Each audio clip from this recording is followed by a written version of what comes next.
and all rulers will worship and obey Him. May the Lord bless the reading of His Word. Let us pray. Lord, thank you for your Word tonight. I pray that, Lord, this message that you're going to pass across to us will bring hope to us, God, and stir the endurance in us to face whatever shakings that we're facing in this world right now, God. In Jesus' name, amen and amen. Come on. So, Daniel 7, talking about, Daniel's vision. It was in, time of Belshazzar. So it happened, maybe chapter 5. Remember, you're familiar with the book of Daniel. So he had this vision of 4 kingdoms, in the form of beasts. We're going to talk about that later on. That will rule. It's like an earthly kingdom. And at the end of it, there will be, the Son of Man, Jesus, is going to reign forever and, defeat all these earthly kingdoms. And together with the holy people will reign among us. There will be peace, serenity, and security during that time. And the idea behind this series is for us to, while we're waiting for that to happen, how do we respond with that?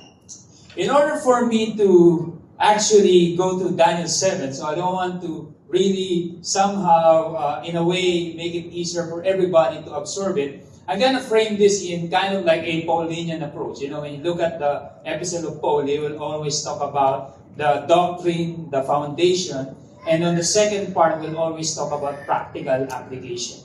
So that's what we're going to do. So I'm going to talk about kingdom authority. So we'll start first with 2 things. First thing is understanding the kingdom authority, which is the foundational doctrine. And then how do we live under the kingdom authority? Now, you think about this. We live in a world obsessed with power, right? Leadership, influence, and control. Yet, more authority humanity gains, the more broken the world sometimes becomes. We see it in governments, we see it in our workplaces, we even see it in our own relationships, right, that we rule. And somehow, you kind of like understand what's happening here. If you look at this, if you look back in Genesis, the idea of God after the creation is for man to reign, have dominion over all creation. That was the perfect design of God, is to reign and to reflect His image. But in Daniel chapter 7, what happens is that human kingdoms became beasts. In such a way, the rulers or the kingdoms were described as beasts, animals. So they behave in a way that is not meant to be. Why? Because we will gonna understand that basically what happened is that their authority and their dominion was separated from God. Their leadership became corrupted, their dominion became distorted, and the rulers somehow become oppressive, they devoured the people. Now, here's the thing.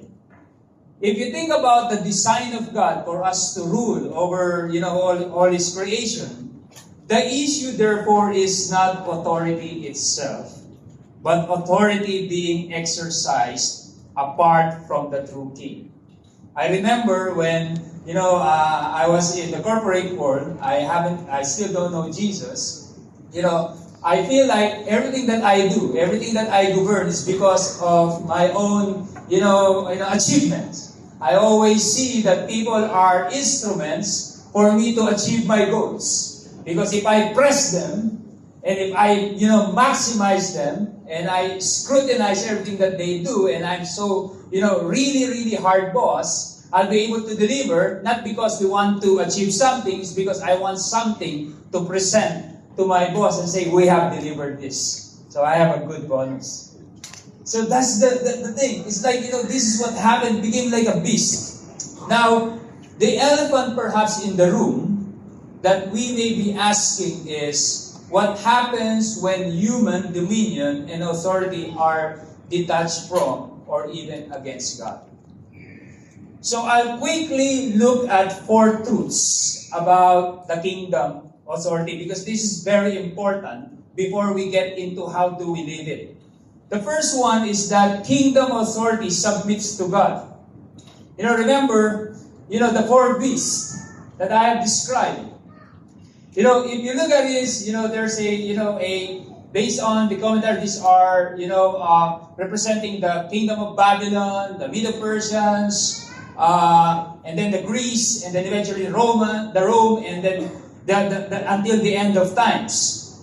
And if you look at this, the point is not only about this, but the pattern. You will see one simple pattern here, that power detached from God becomes destructive. If we are given authority to rule or govern, if we do it apart from God, that's when destruction happens. But look at verse 13. It talks about the Son of Man, Jesus.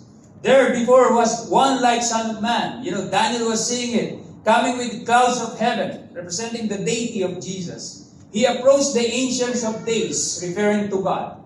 In other words, the rulership of Jesus is under, the authority of the Godhead. There is submission. So what's my point here? Humanity was created to submissively reign under God's authority, not independently from His sovereignty. It's very important to understand that kingdom authority submits to God. The other thing is that kingdom authority serves people. Look at what happened. The earthly kingdoms, verse 7. It had large iron teeth. It crushed and devoured its victims. Everything that they're ruling, they crushed them and devoured them.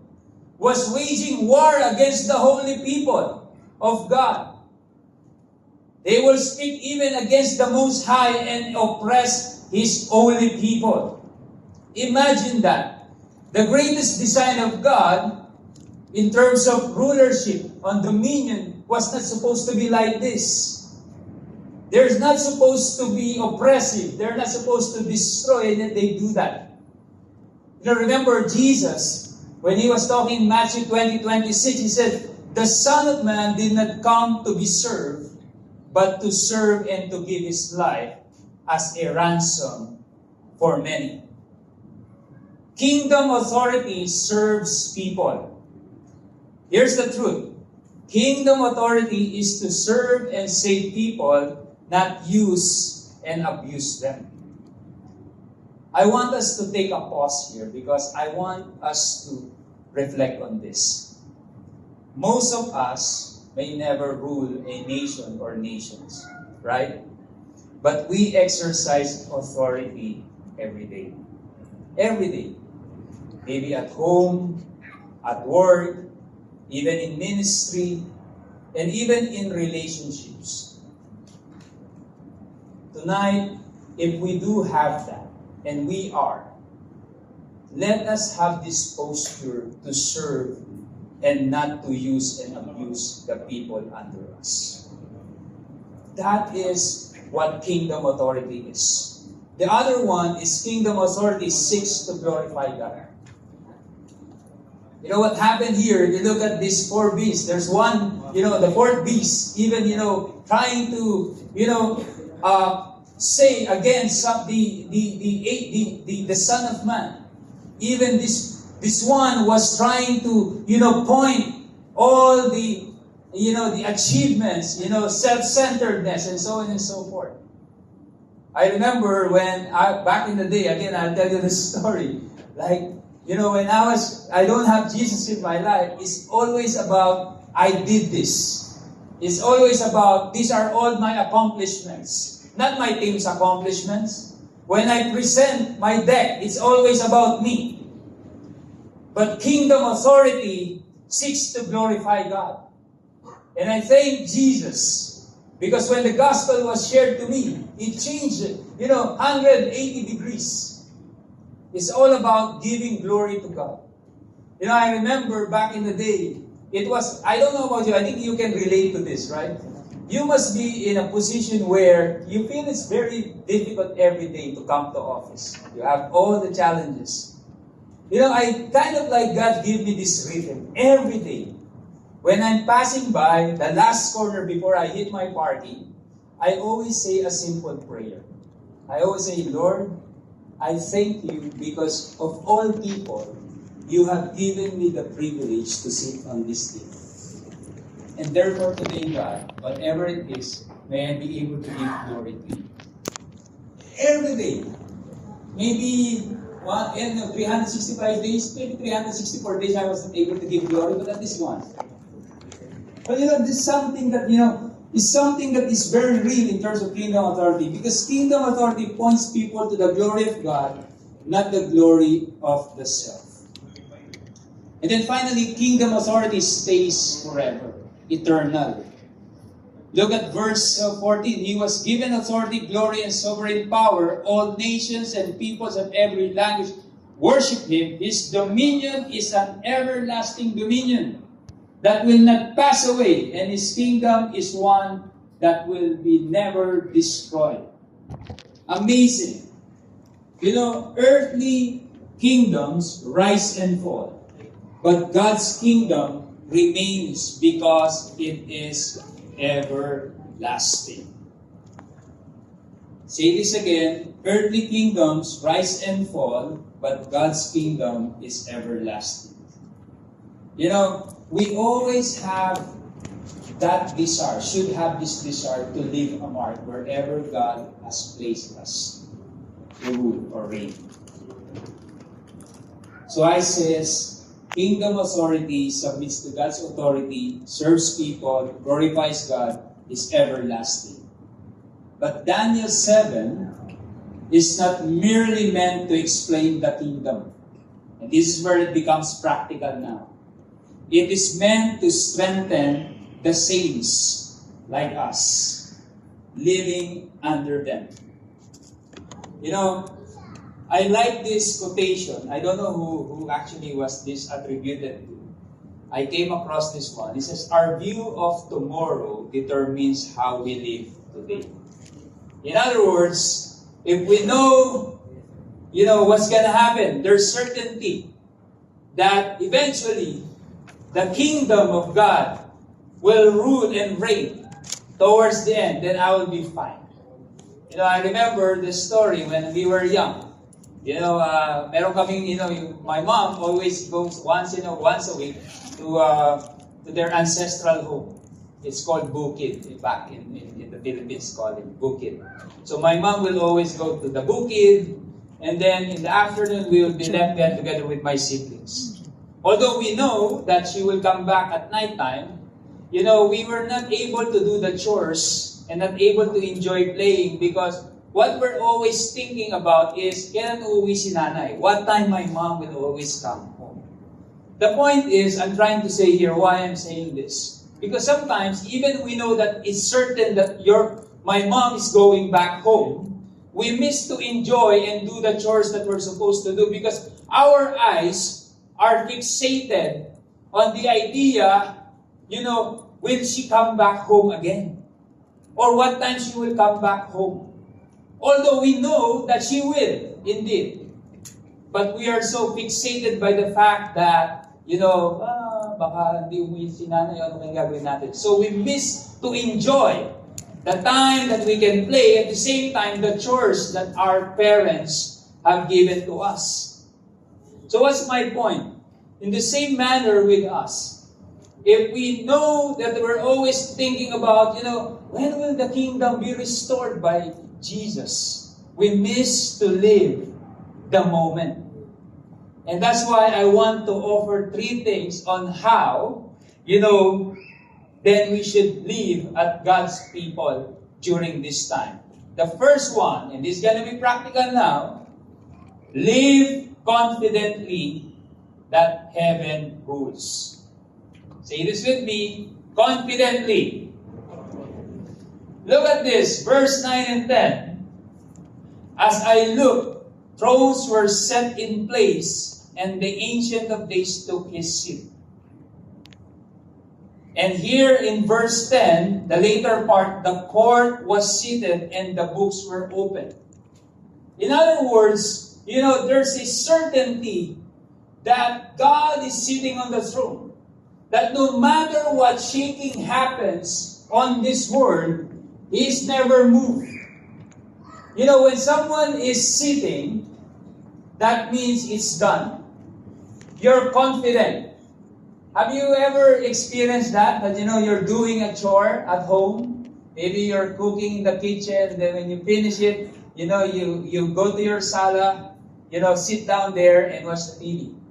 It means that everything, kalas. It's done. And here's what happened.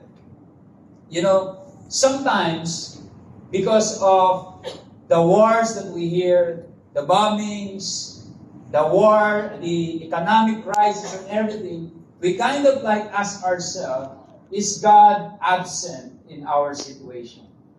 You know, just recently, we're all familiar with this. How many of you that your faith was shaken? You know, when you hear the alarm, until now, you know, all the time I thought there was a ceasefire. I was running. You know, I was jogging outside only to hear, you know, subsequent alarms. And I'm not used to it anymore. After a while, it became quiet. But you know, we're still shaking. Now, here's the thing.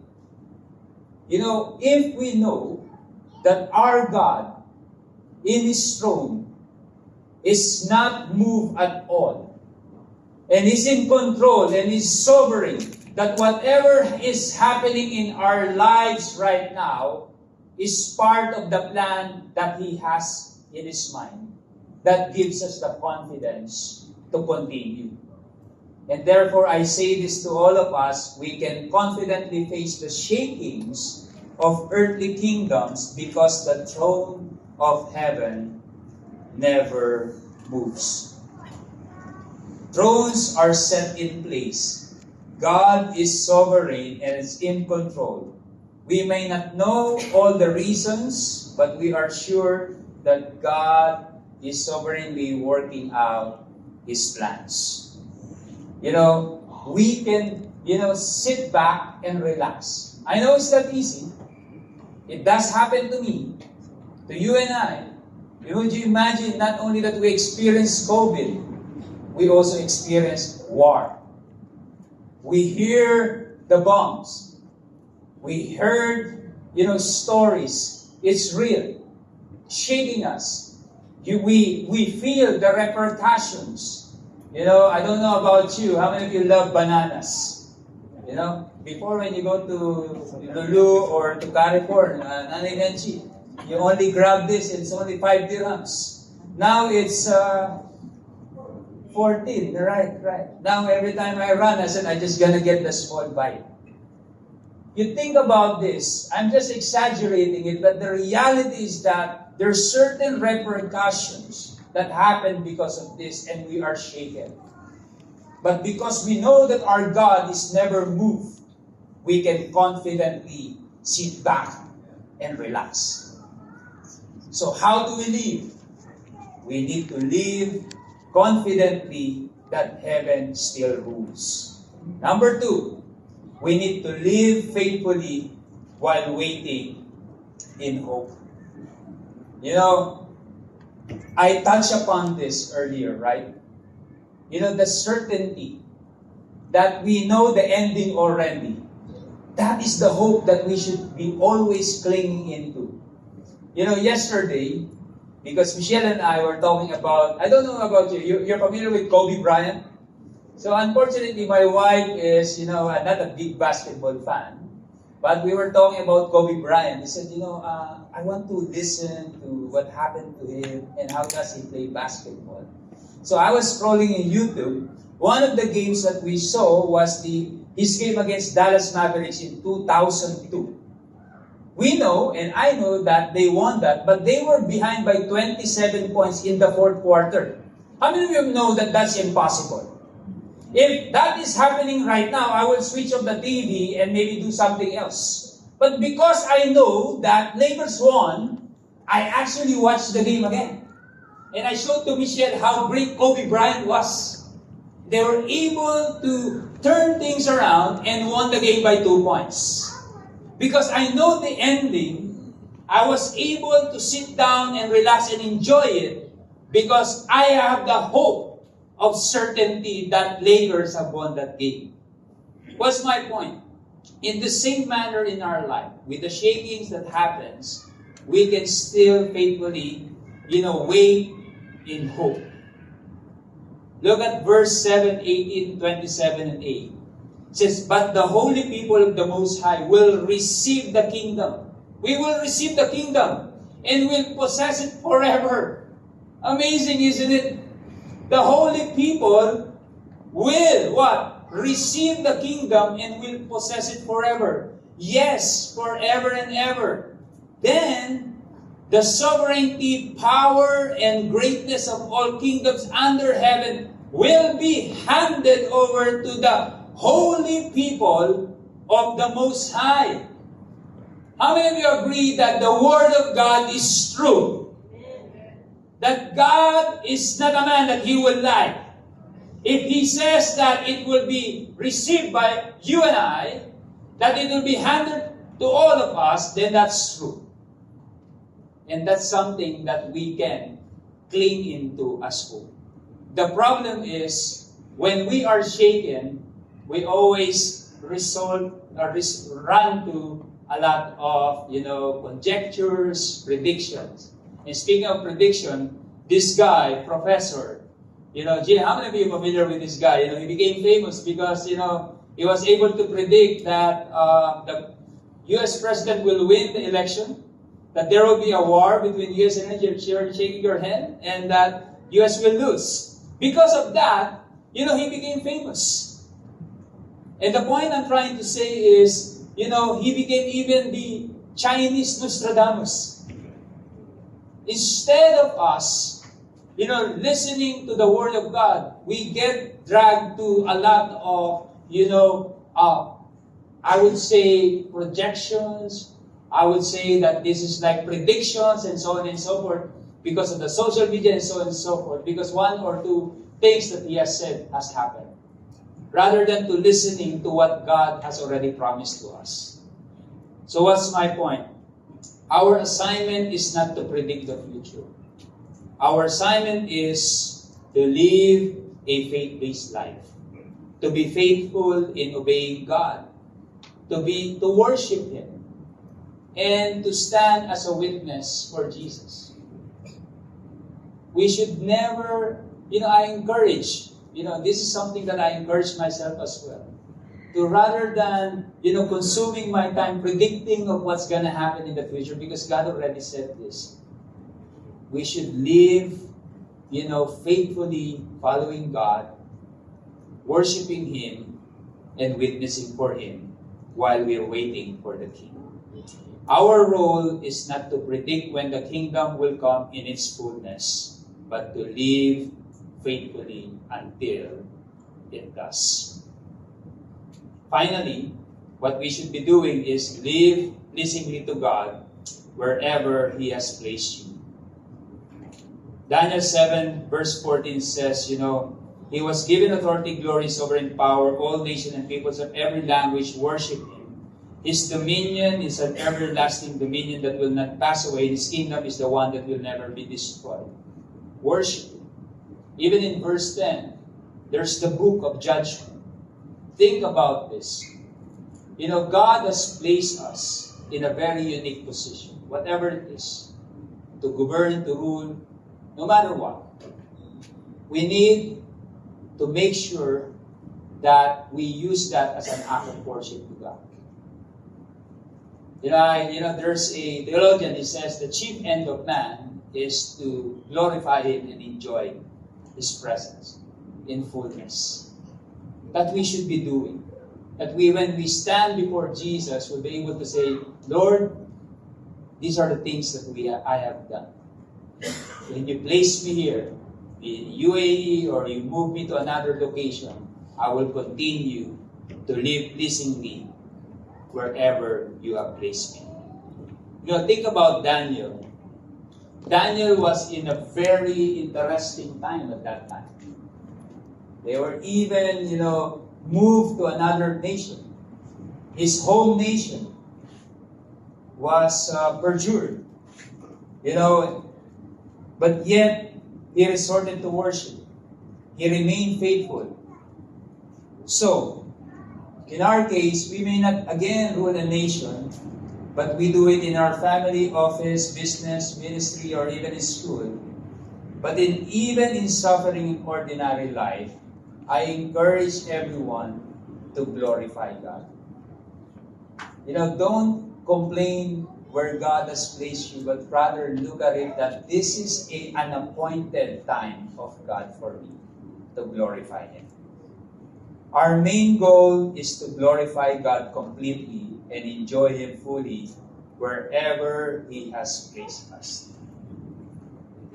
A lot of times we always ask God, Lord, why am I here?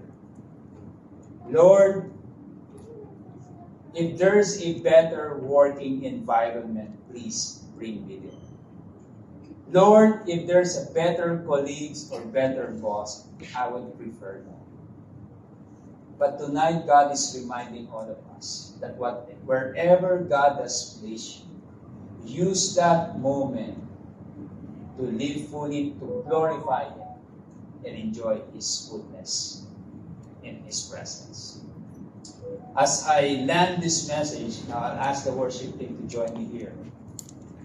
You know, interestingly, when you look at Daniel 7 in your own time, you know, I hope that when you see this, the Holy Spirit will help you to shift your eyes, our eyes, not from the beast, but to the Son of Man, Jesus. After all, the prophecies, the revelations are all meant to reveal who Jesus is. There might be characters or there are beasts. Sometimes we get so overwhelmed by that. But I hope and pray that when you look at it and when you listen to the word tonight, it's all about who Jesus is. In Daniel 7 verse 14, he says there, you know, one like the Son of Man, that's Jesus. Daniel was talking about here. He was given authority, glory, and sovereign power. All nations and peoples of every language worship Him. His dominion is an everlasting dominion that will not pass away. His kingdom is one that will never be destroyed. The Son of Man receives everlasting dominion, eternal authority, a kingdom that will never pass away. You know, if you look at the New Testament, Jesus called Himself the Son of Man. In fact, you know, John's vision in Revelation chapter 11 verse 15 says, the kingdom of the world has become the kingdom of our Lord and of His Christ, and He shall reign forever and ever. See the consistency from the Old Testament, from the vision that Daniel saw to the vision that John saw in Revelation. And then when Jesus, before He ascended into heaven, He said something in Matthew 28, all authority in heaven and on earth has been given to me. Such an amazing thing. There's some vision, or there are visions that were given to Daniel and to John, and Jesus Himself saying right now, all authority in heaven and on earth has been given to me. That is Daniel 7 fulfilled. Not the beast, not earthly kingdom, not temporal rulers, but the Son of Man who reigns forever. I want all of us to really digest this. We may not be ruling a nation or nations, I said it earlier, but we do rule in our own way, like relationships, work, business, etc., maybe ministry, whatever it is. I encourage all of us that let's rule applying the truths about the kingdom authority. Let's rule under God's rule, knowing that we submit to His authority. Let's rule with a heart of being a servant, like Jesus, not destroying or oppressing people under us, but serving them.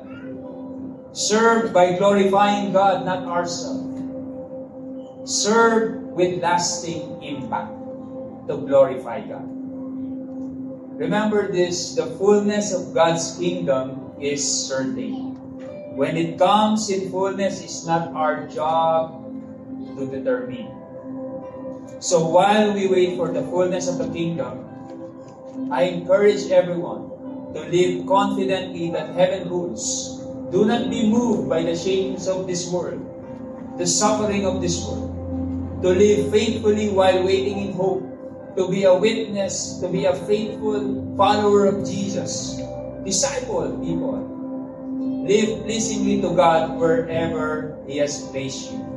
Worship Him in the place where God has placed you, because all authority belongs to Jesus Christ, the Son of Man. And this is my simple takeaway for all of us. Jesus Christ, the Son of Man, and God the Son, holds all authority forever. Therefore, we can live with confidence